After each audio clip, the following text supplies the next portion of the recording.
Oui, parce que je trouve que c'est une phase. D'abord, je trouve le type m'inspire. C'est vrai qu'il m'inspire le respect.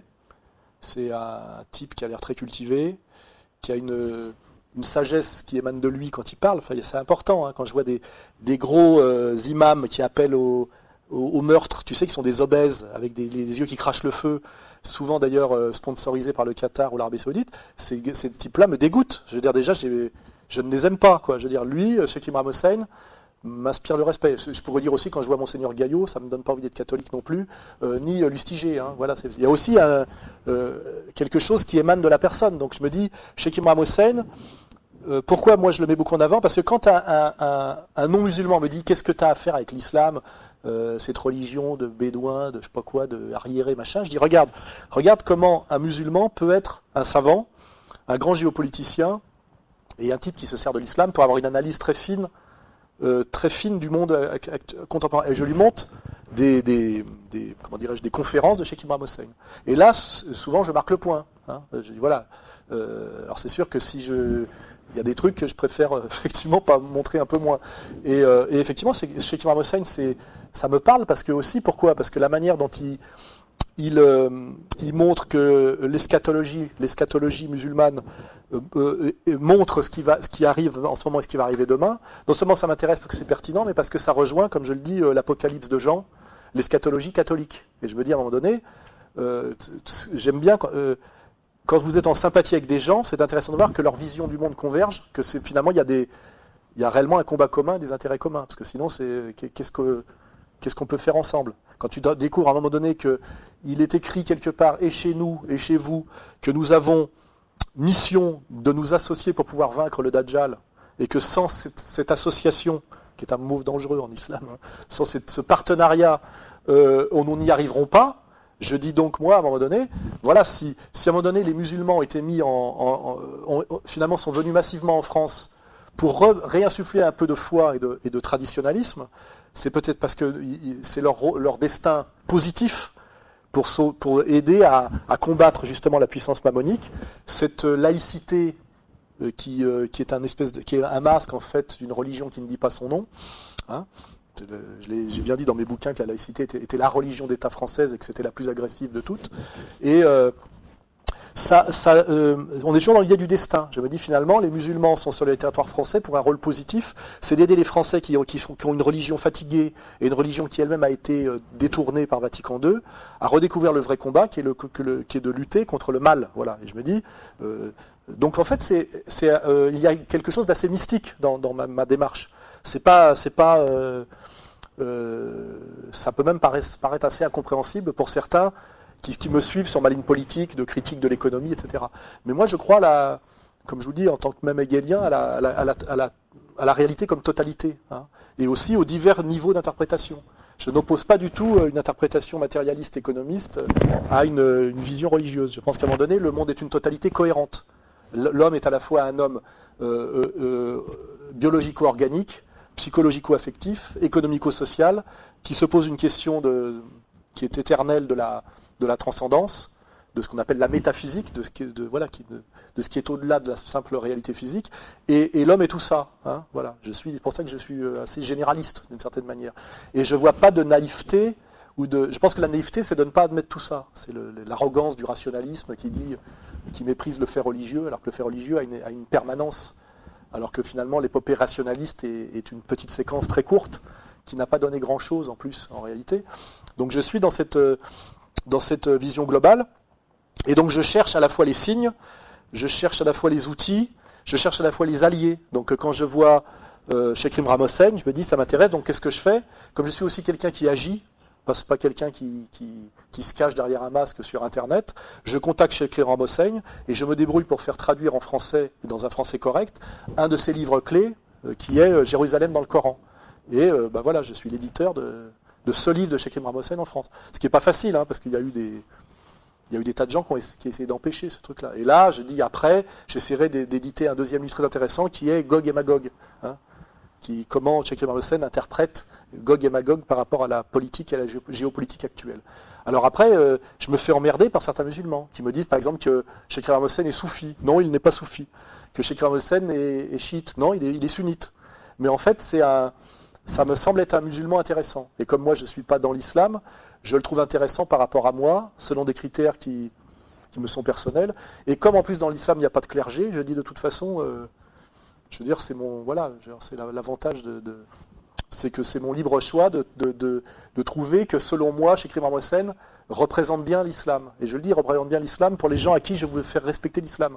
Parce que moi, mon combat, c'est que voilà, mon combat, c'est aussi de lutter contre ce qui est mis en place par les médias aujourd'hui et les groupes dominants, c'est que l'islam est là pour faire peur, et l'islam est là pour être toujours compris comme une religion de violence et de bêtise, d'obscurantisme et de violence. Et je dis, bon, il y a évidemment ça, il suffit de regarder ce qui se passe en ce moment au Mali pour voir que évidemment il y a ça, mais derrière on trouve Bernard-Henri Lévy, hein, on ne trouve pas Cheikh Imam Hossein, mais évidemment mon travail c'est de dire aussi, il y a tout un islam de paix, de fraternité, d'intelligence, de science, etc. Voilà. Et ça m'intéresse, voilà. Et je vois d'ailleurs que la France a eu une grande tradition comment dirais-je, dans l'école française d'Orient, qui est liée à notre empire colonial, et liée aussi au fait qu'on a débouché sur la Méditerranée et qu'on est en contact avec les gens du sud de la Méditerranée comment dirais-je, depuis 2000 ans. Il faut bien comprendre, c'est ce que j'essaie d'expliquer aux identitaires, que la géographie française dicte quelque part son idiosyncrasie, ce qu'on appelle son idiosyncrasie, et que nous sommes un pays universel dans sa géographie, au sens où nous sommes ouverts sur le nord, sur l'est, sur le sud. Hein. Nous avons la mer du Nord, nous avons la Manche, nous avons l'Atlantique, et nous avons la Méditerranée, et nous avons et Marseille, et Dunkerque, et Strasbourg, et Saint-Malo, et Biarritz, et Paris. Et c'est ça et que de toute façon, le lien avec le monde musulman est très très ancien. On avait fait une conférence avec Albert Ali pour en parler. Pour ça, des fois, les identitaires ont une espèce de naïveté de croire que les musulmans sont là que depuis qu'on a fait le regroupement familial, que ce sont des abrutis hostiles qui ne pensent qu'à la violence, etc.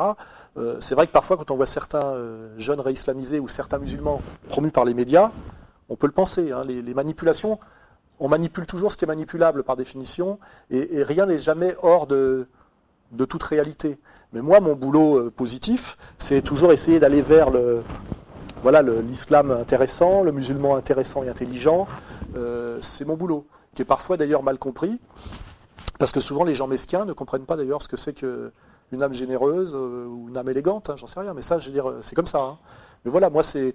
et en plus, je veux dire, quitte à ce qu'on soit sur le même territoire, autant essayer de voir ce que nous avons en commun et ce que nous pouvons faire de bien, plutôt que le plaisir de la confrontation violente, dont tous les gens qui sont passés par là, je regardais hier un documentaire sur les bandes de Zoulous, etc., qu'on va mettre sur le site, tous les mecs qui ont atteint un certain âge disent, voilà, ça nous a amené à rien, si ça sert à refaire, on referait autrement, aujourd'hui on a la sagesse, malheureusement, on n'a plus l'énergie, etc., etc. Donc je sais très bien, moi, par vécu, que les gens qui poussent à la violence poussent toujours les autres, eux, ils ramassent les marrons du feu derrière, et ceux qui se jettent dans la violence, en général, sont toujours les perdants de l'affaire. Voilà. Donc j'ai toutes les raisons, finalement, de me comporter, de faire ce que je fais. Je veux dire, à la limite, je suis étonné que certains ne le comprennent pas. Hein. Mais il y a des gens aussi, à mon avis, je pense qu'ils sont payés pour ne pas le comprendre.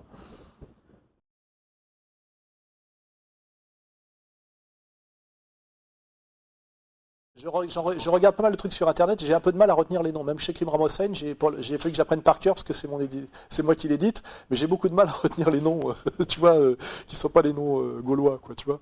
Mais je regarde des vidéos, et il n'y a pas que chez Imam Hossein, il y a deux, trois autres, je ne sais pas comment on dit d'ailleurs, musulmans qui font des vidéos régulièrement et qui sont bons. De façon générale, quand je les trouve bons, c'est parce que, pareil, ils évitent les pièges du conflit de civilisation, ils ne sont pas dans l'appel à la violence systématique, ils ont quelque chose dans le regard d'un peu qui inspire le respect. Il n'y a pas que chez Imam Hossein, il y en a deux, trois autres que je trouve très bien aussi. Après, je peux parler de choses plus spécifiques, c'est que pendant des années, j'ai défendu Tariq Ramadan parce que par rapport à ce que les médias français nous proposaient comme porte-parole des musulmans de France, il était celui effectivement vers lequel il fallait aller parce qu'il était, c'était pas l'imam de Drancy, quoi. Hein. Voilà, il parlait un bon français, il était bien habillé, il se faisait respecter, il se défendait déjà. Mais après, je me suis rendu compte que peut-être le système était plus pervers que ça, et que finalement il avait été quand même choisi comme le musulman auquel on devait s'identifier positivement, et que finalement quand il était face à Caroline Fourest, finalement c'était peut-être comme un espèce de combat truqué, un espèce de théâtre où effectivement on devait choisir entre Caroline Fourest et Tariq Ramadan, mais que finalement c'était deux mondialistes, deux anticolonialistes, deux anti-français, et que finalement il y avait peut-être un piège dans ce choix qui nous était imposé. Et petit à petit, j'ai eu cette intuition que finalement Tariq Ramadan commettait des erreurs, de déclarer la guerre aux Français de souche d'une certaine manière, de ne pas séparer l'islam d'immigration. C'est pas parce qu'on est musulman qu'on est pour l'immigration. Hein, et que finalement, si je me disais, c'est bizarre, il y a 7 millions de musulmans en France, il y a quand même, j'en connais plein qui font des études supérieures. Chez nous, on a beaucoup, à Égalité et Réconciliation, de musulmans super diplômés. Mon avocat est un musulman ici du Maghreb, etc. Il a fait Sciences Po, il est avocat à Paris, etc., etc. Pourquoi on est obligé d'aller chercher un Suisse qui travaille en Angleterre, d'origine égyptienne, et pourquoi on ne trouvait jamais un Français? Et après, j'ai étudié et j'ai vu effectivement que ces réseaux, c'était un peu le monde diplomatique, les trotskistes, les antiracistes, le Qatar, qui le payait, le gouvernement anglais, etc. Donc à un moment, il n'y avait jamais rien de français là-dedans, quoi. Et ça m'a... Je me suis dit, au début, c'est peut-être normal parce qu'on n'a pas trouvé le type qui a eu le temps de finir ses études supérieures, ce qui est assez injurieux, parce que les maghrébins musulmans sont en France depuis plus d'un siècle, je crois, donc il y avait déjà des diplômés à l'époque de Gaston Monnerville, enfin je veux dire à l'époque de De Gaulle, etc. Et donc j'ai commencé à trouver que Ramadan était finalement ambivalent et ambigu. Et j'ai posé les questions, et quand j'ai posé les questions, j'ai pas eu les réponses.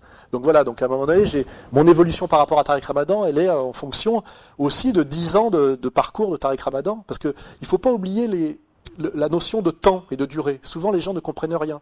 Par exemple, en ce moment, on a mis sur le site Égalité et Réconciliation que l'État sioniste avait été cofondé par Hitler en 1933. Alors les gens me disent, oui, mais alors comment il a pu à la fois aider les sionistes à s'implanter en Palestine en 1933, et puis après, on le voit avec le grand moufti de Jérusalem.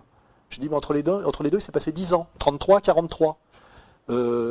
10 ans de combat, de vie politique et d'aléas politiques, etc., fait que vous bougez. Et les gens, les jeunes, naïfs, n'ont pas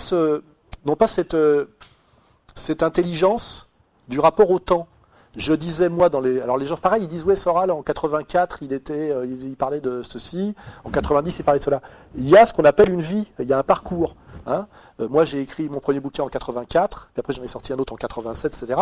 La France a changé, les rapports ont changé, la population française a changé, et on est en permanence obligé de se repositionner, même pour rester le même. C'est le principe de l'eau d'une rivière qui coule. Si on veut rester au même endroit, il faut bouger, par définition. C'est-à-dire qu'il faut produire de l'énergie déjà pour maintenir sa position.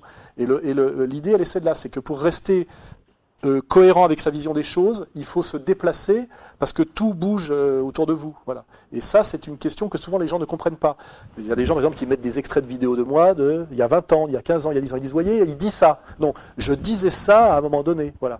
Et c'est pareil, Ramadan, à un moment donné, disait des choses très bien, etc. Puis à un moment donné, il y a la guerre déclenchée par Bernard Lévy contre la Libye. Et puis je vois que Ramadan, finalement, se retrouve avec BHL.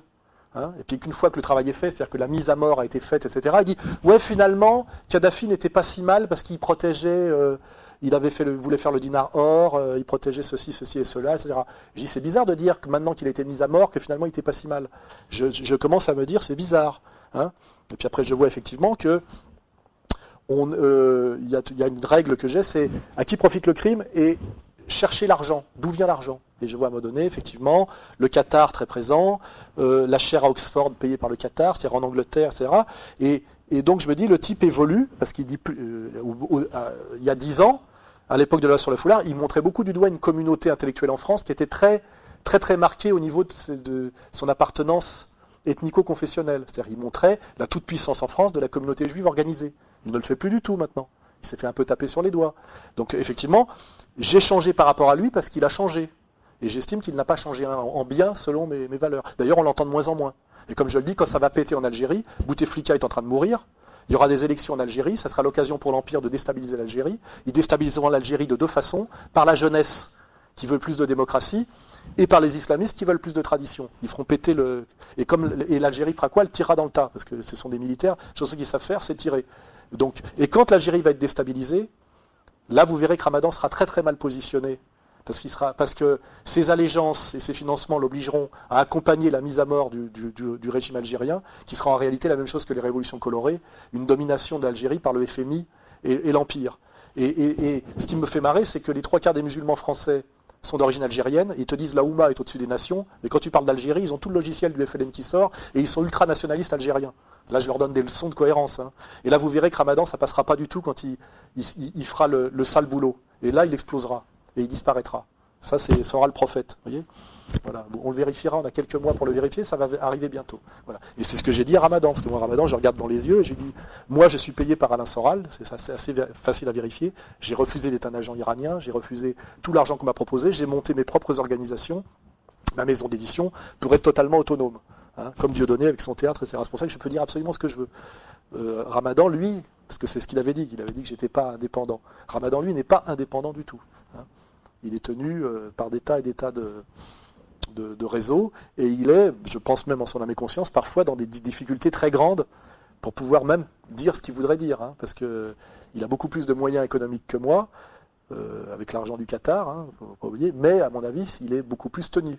Et je ne vous fais pas un dessin, quand vous regardez le Qatar, il faut savoir ce que c'est, quoi. C'est une base américaine. Hein. Voilà. Donc après, les gens disent, oui, mais c'est pas parce qu'il est financé par le Qatar qu'il a bien dit qu'il gardait toute sa liberté. Alors là, c'est des gamins qui disent ça, je dis, non, tu travailles pour qui te paye. C'est une règle intangible, voilà. Qui te paye, voilà. C'est qui te paye et à qui profite le crime. À qui a profité la mise à mort de Kadhafi et la destruction de la Libye, de la Jamaïria, voilà, c'est clair et net, hein, on peut le vérifier. Voilà. Et ça, c'est mes évolutions par rapport, on parlait donc parce que Tariq Ramadan est un prêcheur musulman, ce que je conteste hein, d'ailleurs, il est lui-même se présente comme islamologue, ce qui est le contraire. C'est un type c'est exactement comme, pour comprendre par rapport aux chrétiens, René Girard est un sociologue qui justifie le christianisme par la sociologie. Ce n'est pas un homme de foi. Sa théorie est géniale, hein, c'est la théorie de la victime émissaire et du saut qualitatif du Christ par rapport à cette tradition du bouc émissaire, c'est génial. Mais ça ne recourt pas à la vérité, à la résurrection, enfin, ça ne passe pas par l'incarnation. Voilà. C'est une validation sociologique d'une religion. Ramadan est un islamologue. C'est le contraire même d'un musulman pour moi. C'est un type qui se sert des outils de la sociologie, donc des outils d'une science matérialiste, pour décortiquer une religion et l'expliquer. Ce n'est pas un homme de foi non plus. Voilà. Et c'est pour ça que tout ça crée mes polémiques hein, par rapport à lui. C'est un islamologue payé par les Qataris pour enseigner en Angleterre. Voilà. Et je dis tout ça amènera forcément au Vatican II de l'islam. C'est peut-être le destin des frères musulmans. C'est pas pour rien qu'ils travaillent la main dans la main aujourd'hui. On le voit en Égypte.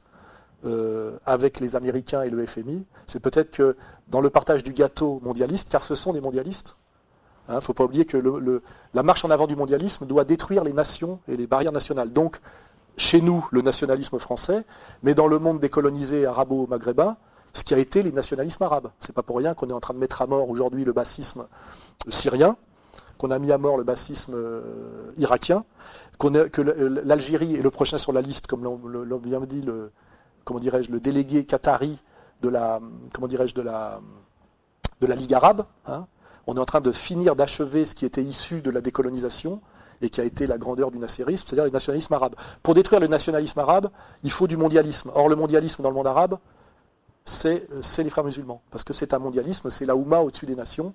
Et les Américains l'ont parfaitement compris, les Anglo-Américains l'ont parfaitement compris. Et aujourd'hui, ils jouent la carte des frères musulmans pour détruire les nations arabes et pour imposer, enfin parachever ce qu'ils appellent le nouvel ordre mondial et le gouvernement mondial, avec les frères musulmans qui auront dans ce partage leur part du gâteau, c'est-à-dire la gestion sociétale des musulmans mondialisés. Voilà, c'est mon analyse. Hein. Voilà, c'est pour ça que Tariq Ramadan est bien aimé par le réseau du monde diplomatique, est bien aimé par ce que j'appelle l'islamo-trotskisme, hein, l'islamo-mondialisme. Il y a une cohérence globale. Et là, évidemment, on n'est pas dans la religion, hein, on est dans la politique et la géopolitique. Et je pense que ça n'a pas été de toute éternité. Il ne faut pas oublier que tout est mouvant. Je pense que les Américains, après avoir échoué en Irak d'imposer la démocratie par la force à des populations qui sont dont la fierté identitaire et le retour justement aux traditions, on a dit puisque c'est ça qu'ils veulent, on va leur donner. Donc nous, on garde le macroéconomique, on voit en Tunisie, hein, c'est ça, FMI, dollars, etc. Et on laisse finalement pour satisfaire les peuples, finalement l'islamisme comme fierté du petit peuple humilié. Voilà. Ce qui est aussi une manière de contrôle sur le plan syndical, sur le plan des acquis sociaux, etc. Hein, donc c'est la mosquée, le vendredi, la babouche, enfin tout ce qui est d'ailleurs les signes plutôt que le fond. Et comme ça, on tient le peuple calme, on fait plaisir aux musulmans, et on leur dit, mais vous ne touchez pas... où vous collaborez sur le plan macroéconomique et au nouvel ordre mondial, c'est-à-dire on voit très bien que la Tunisie vient de réemprunter, alors qu'elle était sortie de la dette, 500 millions ou milliards de dollars de fausses monnaies américaines. Et on voit très bien en Égypte, les révolutions de Jasmin sont des laboratoires en temps réel, des réalités et des mensonges, de ce que c'est que des changements de régime violents, etc. Et moi, pareil, mon positionnement, c'est une analyse au jour le jour. J'avais dit sur l'Égypte, on verra si réellement c'est une révolution du petit peuple, enfin au service du petit peuple, comment dirais-je, égyptien et musulman, sur la réouverture ou pas de la bande de Gaza. Ce sont des vrais marqueurs. C'est là qu'on verra s'ils défient réellement la domination sioniste ou pas. La question que je pose, c'est est-ce que le pouvoir égyptien actuel qui a foutu dehors Moubarak, est-ce qu'ils ont fait sauter le blocus de Gaza? La réponse c'est... Comment? La réponse c'est non. Ça c'est des vrais... Voilà, c'est comme ça qu'il faut réfléchir virilement. Donc, c'est pas tout à fait ce qu'on nous avait promis. Après, bon, moi je suis pas égyptien, je suis pas musulman, mais ne soyons pas naïfs par rapport à tout ce qui est... processus révolutionnaire. C'est pour ça que moi j'étudie la Révolution française et que je fais beaucoup de pédagogie sur la Révolution française, parce que la première révolution colorée du monde, j'ai dit la première révolution colorée de l'ère moderne, c'est la tentative, c'est mai 68, qui a échoué puis réussi, c'est-à-dire viré de Gaulle par la jeunesse en colère, et la première révolution colorée du monde moderne, enfin du monde, c'est la Révolution française, qui est déjà le même genre de système et de processus. D'où voilà tout ce que je fais, pourquoi je réédite des bouquins sur le rôle de la franc-maçonnerie et des Illuminati, des Illuminés de Bavière dans la Révolution française, parce que j'essaye d'aider à enrichir la culture générale des gens pour qu'ils puissent avoir se servir de leur tête pour comprendre la réalité. Et dans cette globalité, il y a la question effectivement de l'islam comme système de valeurs, de différentes... fractures qui existent dans l'islam historique, mais aussi de l'islam politiquement incarné par les partis politiques dits islamiques dans les différents pays où ils sont présents. Enfin, tout ça, c'est d'une complexité très grande, ça demande beaucoup de travail, de réflexion. Et puis après, bon, il y a le fait qu'à un moment, il faut prendre des positions, il faut réagir, et puis que moi, je suis aussi effectivement assez punk. C'est aussi mon côté autodidacte. J'ai pas le côté universitaire de comment il s'appelle, le Tariq Ramadan, qui lui surjoue le côté universitaire occidental, ce qui m'agace profondément. Il est très occidentalisé finalement. Moi je suis plutôt plus proche du professeur Choron et du gaulois de base, c'est-à-dire que je me méfie du jargonnage, du jargon. Alors on me traite de voyou, de mal élevé, etc. Et c'est vrai que quand je produis des concepts comme islamo-sionisme et islamo-racaille, il y a des gens qui me disent c'est une hérésie d'accoler ces deux mots-là. Je dis non, c'est votre problème, c'est pas le mien. Quand il y a un aréopage d'imams qui se rend en Israël au moment même où il y a l'attaque sur Gaza, il faut vous regarder dans une glace. D'ailleurs, il y a Chalgoumi dedans, etc. Donc il y a bien des islamo-sionistes, il y a bien de l'islamo-sionisme, c'est clair. Et il y a bien des islamo-racailles. Il y a des rappeurs aujourd'hui réislamisés qui ont une idéologie totalement, pour moi, de voyous et qui, soi-disant, se prétendent musulmans. Donc il y a bien, effectivement, et je dis c'est le problème des musulmans, c'est à eux de faire le ménage chez eux et d'accepter ces catégories qui existent et qui sont honteuses. Comme chez nous, il y a les traîtres à la catholicité, voilà, il y a aussi les traîtres à la France, effectivement, je rencontre les mêmes problèmes que vous rencontrez, les traîtres à la France dans le gouvernement français, les traîtres à la religion catholique dans l'église catholique. Chez vous aussi, il y a des mauvais musulmans dans la communauté musulmane, et quand je parle d'islamo-sionisme et d'islamo-racaille, c'est une réalité, c'est même une réalité très importante, enfin qu'il faut vraiment... identifier et combattre. Parce qu'aujourd'hui, l'islamo-sionisme est quelque chose de très fort, qui passe par le régime marocain, qui passe par la soumission des imams blédards en France au CRIF, qui passe par les manipulations de petits voyous soi-disant réislamisés qui a donné l'affaire Mera, qui avait donné l'affaire Kelkal il y a des années. Et ça va se multiplier tout ça. Avec l'affaire malienne, vous allez voir que, on vous dit déjà, les réseaux djihadiques maliens en France qui menacent la France. Vous allez voir que les couscoussières explosives dans les, je sais pas quoi, dans les épiceries de Sarcelles, ça risque d'arriver demain. Et c'est à vous de le gérer, ça. Parce qu'il y a toujours un crétin, notamment d'ailleurs comme, excusez-moi, comme Nab, pour dire vive le djihad.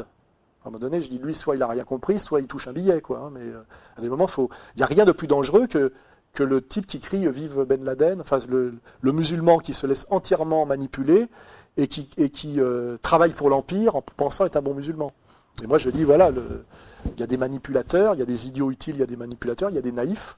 C'est souvent des gens très jeunes et la jeunesse est naïve par définition. Moi, je bouscule un peu, c'est vrai, mais je dis, le problème des musulmans de France, c'est de régler deux problèmes aujourd'hui qui sont leur plus gros handicap. Leur handicap, comme je le disais à Chambly, c'est pas le Front National. Hein. Le Front National n'est pas au pouvoir, même si Marine a compris qu'il fallait qu'elle tape sur l'islam pour avoir le droit d'être dans les médias, parce que ça sera à elle de faire le sale boulot. Hein.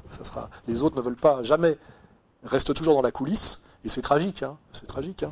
Le vrai boulot à faire pour les musulmans aujourd'hui, c'est pas de taper sur Marine Le Pen, etc. Hein, ça c'est contingent, mais c'est dans leur propre communauté, si elle existe, de bien identifier les islamo-sionistes et les amorakaïs qui sont là pour que les Français prennent tous les musulmans pour... la présence musulmane soit pensée comme quelque chose de globalement négatif et à éradiquer, et puis les islamo-sionistes pour les gens qui poussent les musulmans à leur servir de chair à canon. Ça c'est vraiment la ligne BHL, hein. Quand BHL accompagne le djihad en Libye et qui dit bien à Ruth El-Krief, je suis un sioniste de combat, je connais bien le sujet, croyez-moi, ces révolutions, je ne sais pas comment ils les appellent, arabes, là, c'est bon pour Israël. Il faut quand même écouter le prophète BHL quand il parle. Hein. Voilà. Et donc, moi je fais ce travail d'analyse. Je ne suis pas très trouillard de ce point de vue-là. Hein. Je dis, voilà, il y a un gros problème en France, c'est pas l'islam, c'est les islamo-racailles et les islamo-sionistes. C'est aux musulmans de faire le boulot, et notamment, voilà, là, je vous parle, c'est pas de vous draper dans votre dignité en disant, parce que je reçois des mails de toutes sortes. Hein. Je ne parle pas des mails que je reçois de sympathie, c'est l'immense majorité. Hein. Je veux dire, une raison aussi pour laquelle je m'entends bien avec les musulmans, c'est que je n'ai jamais eu de problème avec les musulmans. Quand j'ai eu des amendes et des condamnations, sans que je demande rien, il y a eu des collectes faites dans les mosquées et des musulmans sont arrivés avec des sacs en plastique avec des pièces et des billets de gens qui avaient donné de l'argent pour m'aider à payer mes condamnations. Je veux dire, ça tire les larmes. Vous voyez, je veux dire, c'est des choses. Voilà, c'est des faits réels. Ça se passe très bien avec ce que j'appelle les musulmans du quotidien. Voilà, c'est un terme auquel je tiens, les musulmans du quotidien. Et c'est quand même ça qui, moi je dis, on juge une religion assez, comment dirais-je, assez pratiquant, assez adepte. Hein. Et je dis que moi, dans les gens issus de l'immigration avec qui je m'entends le mieux et que je respecte le plus, ce sont les musulmans du quotidien. Ce sont en général, ça forme des honnêtes gens. Voilà. Et je veux dire, le but d'une société humaine, c'est qu'elle soit composée au maximum de ce qu'on appelle d'honnêtes gens, braves gens et honnêtes gens. Et puis que nous, tous ensemble, on identifie les salopards. Je veux dire, c'est le boulot. Et des salopards, ça je le dis, hein, il y en a chez les musulmans, chez les chrétiens, chez les catholiques, etc. Mais il y a aussi une communauté qui produit structurellement du salopard. Voilà. Et ça, c'est ni l'islam ni le catholicisme. C'est une partie du protestantisme et une grande partie du judaïsme, hein, que j'appelle talmudo-sioniste. C'est une usine à produire des salopards, des menteurs et des voleurs. C'est clair et net. Et qui a le courage de le dire chez les musulmans, ça ? Hors micro, beaucoup, mais face à la... non, pas. Donc, quand on me parle de religion du prophète armé et d'une religion qui a encore un peu de virilité que nous, catholiques de Vatican II, avons perdu, je dis... J'espère effectivement que vous allez réintroduire un peu de virilité dans le débat. Virilité de l'argument, quoi. Et malheureusement, parfois, je suis déçu. Je le dis, quoi.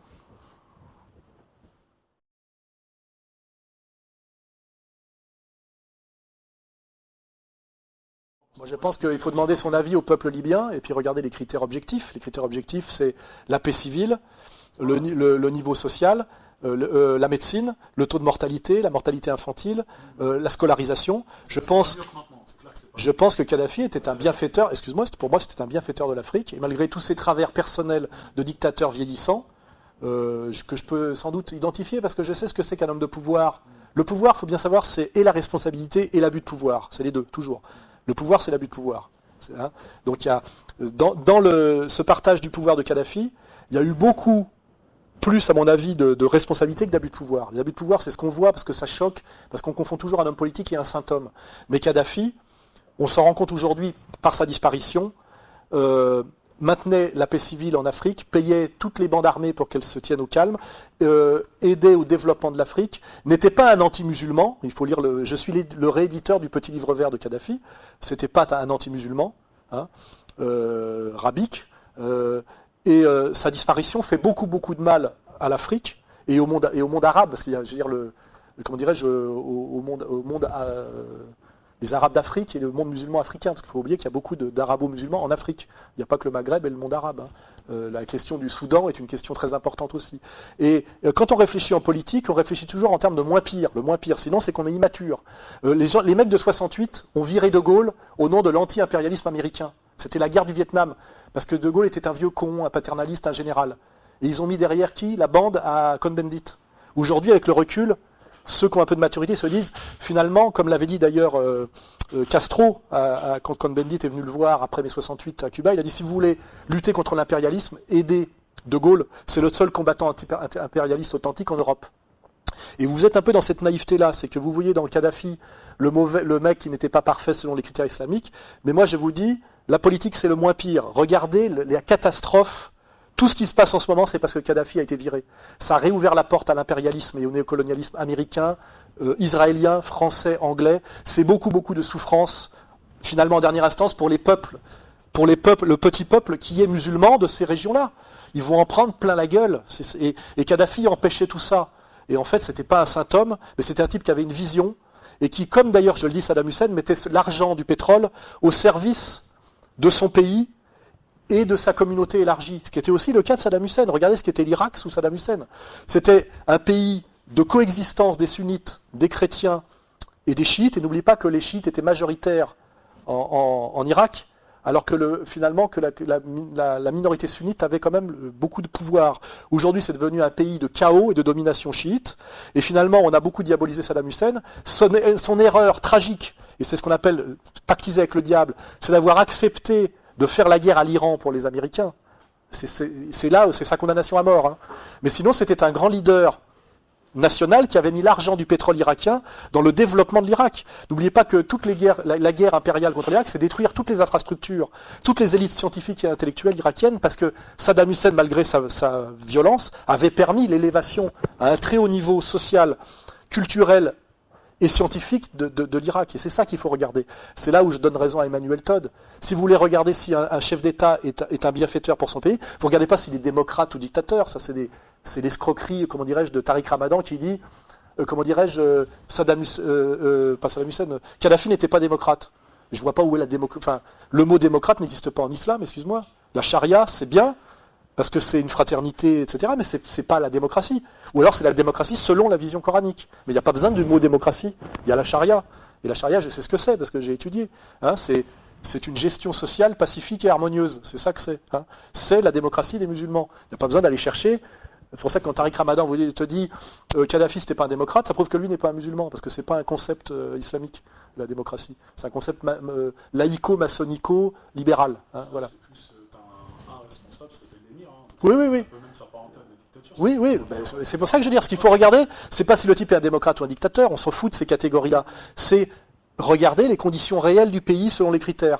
Mortalité infantile, espérance de vie, alphabétisation, études supérieures et universités, le niveau de développement. Et là, tu vois si le type met l'argent des matières premières, notamment du pétrole, dans le pays ou pas. Et je dis maintenant, compare avec le Qatar et l'Arabie Saoudite. Quel est le niveau universitaire de l'Arabie Saoudite ? Où est le partage où est que dalle des centres commerciaux, du tourisme d'élite, des mosquées effectivement dans tous les sens avec une chape de plomb d'islam littéraliste, tu vois, pour bloquer tout développement social. Et si demain il n'y a plus l'argent du pétrole, ça sera à nouveau le désert. Et voilà. Et je le dis d'ailleurs, si n'importe quel leader, je dis leader, c'est un mot, voilà, pour pas rentrer dans les détails, saoudien voulait faire autre chose, il serait assassiné. Hein. Il serait assassiné. ou même, je veux dire, Mossadegh en Iran à un moment donné. Et c'est ça qu'il faut comprendre. C'est finalement peut-être que Kadhafi n'était pas un bon musulman, mais en tout cas finalement il ne faisait pas de mal aux musulmans de la région en réalité. Il permettait il n'y avait pas d'immigrés, comment dirais-je, libyens en France. Il n'y avait pas de sans-papiers libyens en France. Il n'y avait pas de chômage en Libye. Vous voyez, c'était le plein emploi, etc. C'était le plus haut niveau de développement d'Afrique. Hein, c'est des critères importants. Et Kadhafi, malgré tous ses défauts, permettait ça.